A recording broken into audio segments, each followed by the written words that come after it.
सुंदर गाणं आणि त्यांचं व्याख्यान भाषण. तर आता मी गद्याकडून पद्याकडे येते, म्हणजे मधुराने मगाशी गाणं म्हटलंच होतं. मी कविभूषणांचे काही छंद इथे सादर करणार आहे. आपल्याला कविभूषणांचं नाव तर माहिती आहेच, शिवाजी महाराजांचे समकालीन पण मोठे होते वयाने, कारण त्यांचा काळ साधारण 1613 ते 1705 असा, त्याच्यामध्ये थोडं मतभिन्नता आहे. पण हा कविभूषणांचा काळ होता आणि महाराजांना ते भेटले आहेत, महाराजांना त्यांनी पाहिलं आहे आणि त्यांचा शिवभूषण हा जो ग्रंथ आहे तोही आपल्या सर्वांना माहिती आहे.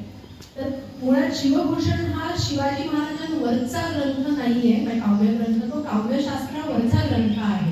म्हणजे त्याच्यामध्ये भूषणांनी विविध छंदबद्ध अशी ती रचना आहे आणि त्याच्यामध्ये त्यांनी खूप अलंकार जे वापरलेले आहेत, त्या अलंकारांची उदाहरणं देताना त्यांचे नायक हे शिवाजी महाराज आहेत.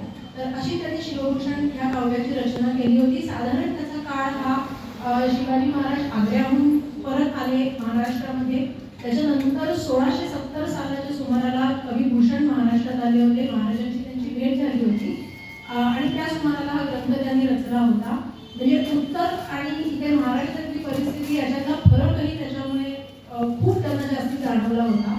आणि गंमत अशी आहे की कविभूषण हे राज्याभिषेकाच्या वेळी रायगडावर बहुतेक नव्हते, कारण त्याचा पुरावा अजून मिळाला नाहीये. कारण त्यांचं शिवभूषण काव्य किंवा इतर जे छंद आहेत त्याच्यात कुठे राज्याभिषेकासारखा इतक्या मोठ्या महत्त्वाच्या घटनेचा उल्लेख नाही. पण त्यांनी ह्या सगळ्या छंदांमध्ये शिवभूषणमध्ये जवळजवळ 500च्या वर छंद आहेत, 500-550च्या वरती. त्याच्यातले काही मी सादर करते इथे. पहिल्यांदा त्यांनी सुरुवात गणेशोत्सवाने केली आहे. एक देवीचं एक छंद आहे, काव्य आहे. त्याच्यामध्ये दोहे आहेत, छप्पय किंवा सवय्या असे वेगवेगळ्या प्रकारचे त्यांनी छंद त्याच्यामध्ये दिले आहेत. तर देवीच्या सवनाने आपण सुरुवात करूया. जयती जयती जय आदि सतती, जय काली कपर्दनी, जय चमुंड जय चंडी, चंड मंडमुंडासुरखंडनी, जय सुरक्ती जय रक्तबीज, बिड्डाल बिहंडनी, जय जय निसुंभ सुंभ हदलानी, भनिभूषण जय जय भननी, सरजा समर्थ शिवराज कही, देही विजय जय जगजननी, जय जगजननी. म्हणजे मी छंद सांगते आणि काही छंदांचा अर्थ तुम्हाला कळेलच, काही छंदांचा अर्थ मी सांगेन.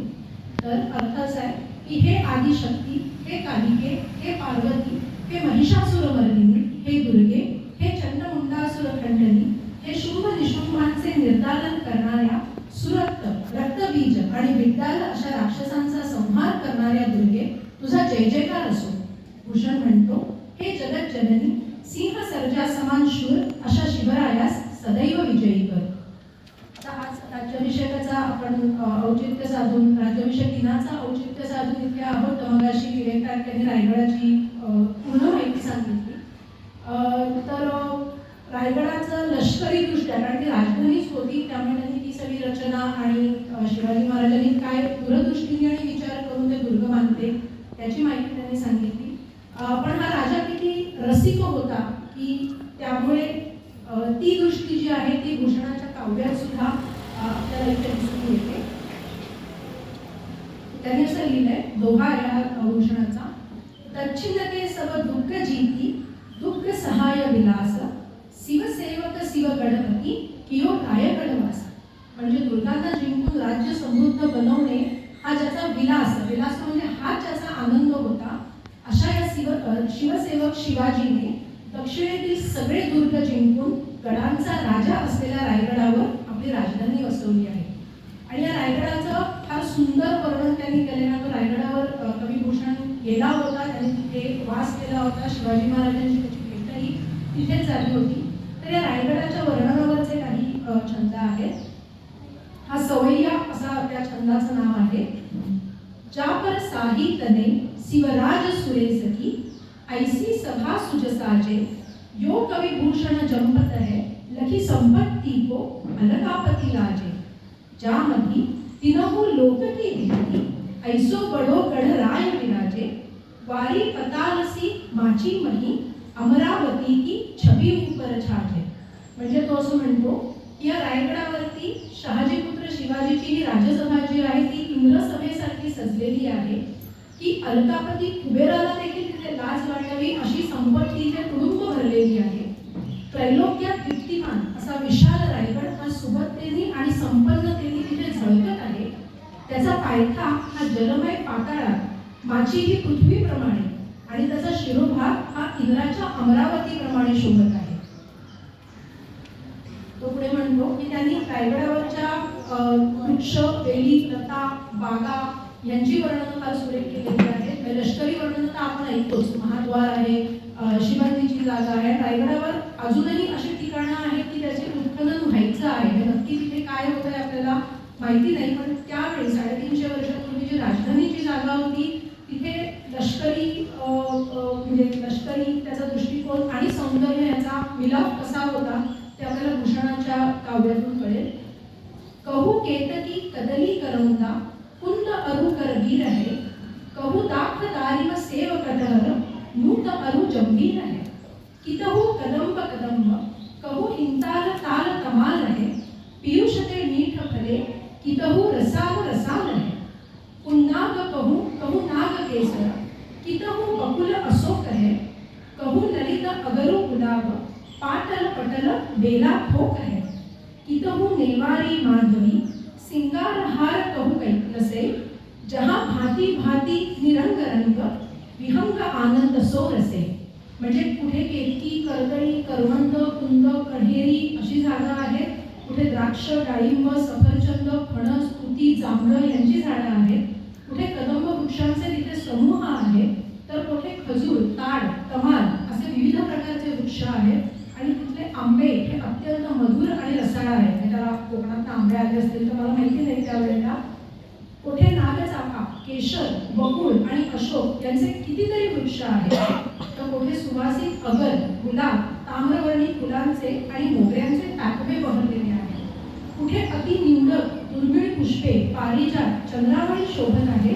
तर कुठे रंगीबेरंगी पक्षी हे आनंदाने बागडत आहेत. म्हणजे आपण कल्पना करू शकतो की रायगड हा कसा सगळ्याच दृष्टीने समृद्ध आणि सौंदर्य दृष्टी असलेला एक राजा तिथे राहत होता.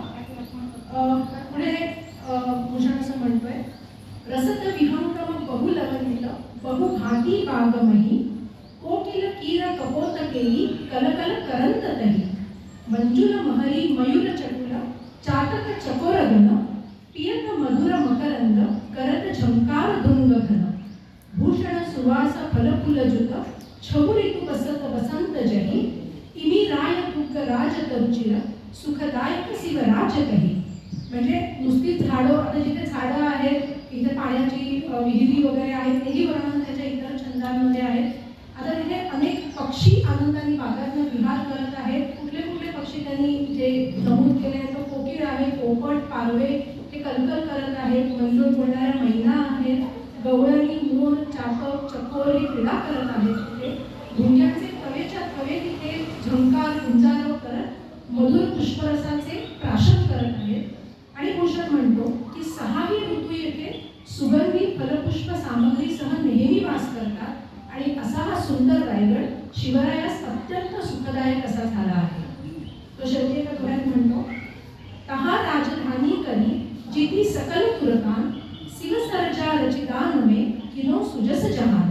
म्हणजे अशा या रायगडावर राजा शिवाजीने सगळ्या मेंढ्यांना जिंकून आपली राजधानी बनवली आणि सगळ्या लोकांचा दीपसित पुरवून जगतात उत्तम यश मिळवलं. त्याचे इतरही खूप कविता आणि असे आपल्याला इंद्रजिनी जंबकर हे सगळ्यांनाच माहिती आहे ऐकून. तर त्या प्रकारच्या काव्यासारखं दुसरं एक कविता आहे ते मी म्हणते. त्याला मानोपमा अशी उपमा आहे. इंग्रजीमध्ये त्यांनी जशा अनेक उपमा दिलेल्या आहेत त्याचप्रमाणे हेही कविता आहे. सक्रजिनी शैल पर कर्कतम ऐल पर विघ्न रैल पर लंबोदर देखिए, रामदस गंध पर भीमजरा संघ पर भूषण जो सिंधु पर कुंभज विसेखिए, हर जो पतंग पर गरुड़ भुजंग पर कौरव के अंग पर पार्थ जो देखिए, बाज जो विहंग पर सिंह जो मतंग पर मेछ चतुरंग पर शिवराज देखिए, शिवराज देखिए. त्याचा अर्थ मला वाटतं सांगायची गरज नाही. त्याच्यानंतर त्यांनी वेगळा अर्थ सांगू. म्हणजे तो म्हणतो की इंद्रानी पर्वताचा जसा पराभव केला किंवा सूर्य जसा अंधकाराला भेदून जातो, संकटाच्या रांगेवर विघ्नहर्ता गणेश जसा तुटून पडतो, रामाने जसा रावणाचा निपात केला, किंवा भीमाने जरासंधाला ठार मारलं, अगस्तीने जसा समुद्र पिऊन टाकला, शंकराने आपला तिसरा डोळा उघडून मदनाला जसं भस्मसात केलं, गरुड भुजंगावर जसा तुटून पडतो, अर्जुनाने कौरव सेनेवर बाणांचा पाऊस पाडून त्याला जसं नामशेष करून टाकलं, ससाणा जसा इतर पक्षांवरती तुटून पडतो, सिंह हत्तीवर तुटून पडतो, तसा हा शिवराय त्या म्लेच्छ चतुरंग सेनेवरती कसा तुटून पडला आहे ते पहा. असा त्याचा अर्थ आहे. दुसरं एक कविता आहे की शिवाजी महाराजांची सेना जेव्हा एखाद्या मोहिमेसाठी किंवा युद्धासाठी बाहेर पडते त्याचं त्यांनी वर्णन केलेलं आहे की कसं दिसतं त्यावेळेला दृश्य कसं दिसत असेल. साची चतुरंग सेना अंगमे उमंग तरी सरच्या शिवाजी चंद्रची तन चलत आहे, भूषण बंधन तथा नदी घातन करत आहे, नदी न दमक गैवरा न केरत आहे, ऐला पहिलं पहिलं पहिलं कल कमी गैला गैला गचन की पहिलं पहिलं सैल उसलत आहे, तार सोत नदी दोरी दार मिळत गत जिमी खार पर पार पार पार योगलत आहे. साजी चतुरंग सैन अंग में उमंग धरी सरजा शिवाजी जंग जीतन चलत है, भूषण भनत नाद विहद नगरन के नदी नद मद गैव रन के रगत है, ऐल फैल फैल फैल खलक में गैल गैल गजन की फैल फैल सैन मुसलत है, तार सोत नदी धूरी धारा में लगत जिमी खार पर पारा पारा वार योगलत है. याचा अर्थ असा आहे की चतुरंग सेना बरोबर घेऊन त्या सैन्यात उत्साह वाढवून हा राजा शिवाजी युद्ध जिंकायला निघाला आहे. त्यावेळी नगाऱ्यांचे प्रचंड मोठे नाद होत आहे, तर धिप्पाड हत्तींच्या मस्तकावरून मदाचे लोट हे नदीसारखे वाहत आहे. सैन्याच्या खळबळीने मार्गामार्गावर नुसता कोलाहल माजून राहिला आहे. हत्तींच्या टकरीने हत्ती जेव्हा वाटेने चालतात ते झाडांना धडका देतात त्यावेळी जणू पर्वत हल्ल्याचा भास होतो आणि या सगळ्यामुळे आकाश धुळीने भरून गेलं आहे आणि त्याच्यामुळे सूर्य हा जणू एखाद्या छोट्याशा ताऱ्याप्रमाणे म्हणजे सूर्य सुद्धा झाकळून गेला आहे आणि ह्या गदारोळामुळे सागर समुद्र जणू काही पाऱ्याप्रमाणे नुसता हलत आहे. म्हणजे असा हा प्रचंड सेना सागर मी म्हणते की तो मोहिमेसाठी तिथे बाहेर पडलेला आहे. मी मगाशी म्हटलं तसं की शेवटचा आता कविता सांगते की मगाशी म्हटलं तसं की भूषणाने उत्तरेतली परिस्थिती तो औरंगजेबाच्या दरबारातही तेव्हा होता आणि काही संशोधकांचं मत असेल की कदाचित आग्रावेटीच्या वेळी तो तिथे हजर असावा. त्यामुळे घटना त्याच्या समोर घडलेल्या आहेत. त्यावेळेची अख्खी उत्तरेतली परिस्थिती मगाशी आपल्या वक्त्यांनी जसं सांगितलं की 7व्या-8व्या शतकापासून ही सगळी टोळधाड आणि उत्तर भारत याच्यामुळे सगळा पिचून निघाला होता त्यावेळेला आणि त्याच्यानंतर शिवाजी महाराज आग्र्याहून परत दक्षिणेमध्ये आले. भूषण त्यांच्यानंतर इथे आलेला आहे आणि त्याच सुमाराला औरंगजेबाने काशी विश्वेश्वर आणि मथुरा ही दोन्ही देवस्थानं उद्ध्वस्त करून तिथे मशिदी बांधल्या 1669-70च्या सुमाराला. तर हा फरक जो आहे की उत्तरेतला आणि भूषण जेव्हा दक्षिणेत आणि हाच फरक पुढे ना दागाभट्टांनाही जाणवला होता की उत्तरेमध्ये काय परिस्थिती आहे आणि महाराष्ट्रामध्ये हे स्वतःच्या बळावर निर्माण केलेलं राज्य की एक माणूस जो उभा राहिला तर तो शेकडो हजारो लोकांच्या कसा प्राण फुंकू शकतो आणि ह्याचं यथार्थ वर्णन मग कविभूषणांनी एकाच या कवितामध्ये केलं आहे. ह्या अर्थाची त्याची इतरही आहेत आपल्याला तो माहिती आहे पण याने मी शेवट करते या माझ्या काय शिवभूषणाच्या काव्यांचा. भूषण म्हणतो देवल गिरावते फिरावते निसान अली, ऐसे समय राव रामे सबे गई लबकी, गौरा गणपति आप औरंग को देती ताप, आपने मुकाम सब मारी गए जबकि, पिया पैगंबरा दिगंबरा दिखाई दे, सिद्ध की सिधाई गई रही बात रखी, काशी की कला गई मथुरा मसित भई, शिवाजी न होतो तो सुनदी होत सबकी. म्हणजे आता ह्या दोन ओळींचा अर्थ आपल्याला माहिती आहे पण त्याच्या आधी परिस्थिती काय आहे की उत्तरेकडे की देवळं पाडले, जिकडे तिकडे अलीचं निशाण म्हणजे मोहम्मद पैगंबराचा अर्थात त्याचा हिरवं निशाण हे सगळीकडे दिसतंय, जिकडे तिकडे आपल्या नजरेला पडतंय. तर ह्यामुळे ह्या देशातले सगळे राव राणे म्हणजे राजे सरदार हे घाबरून कुठेतरी पळून गेले आहेत की एकाच्या ते सामर्थ्य नाही की या सत्तेविरुद्ध मी उभा राहीन म्हणून.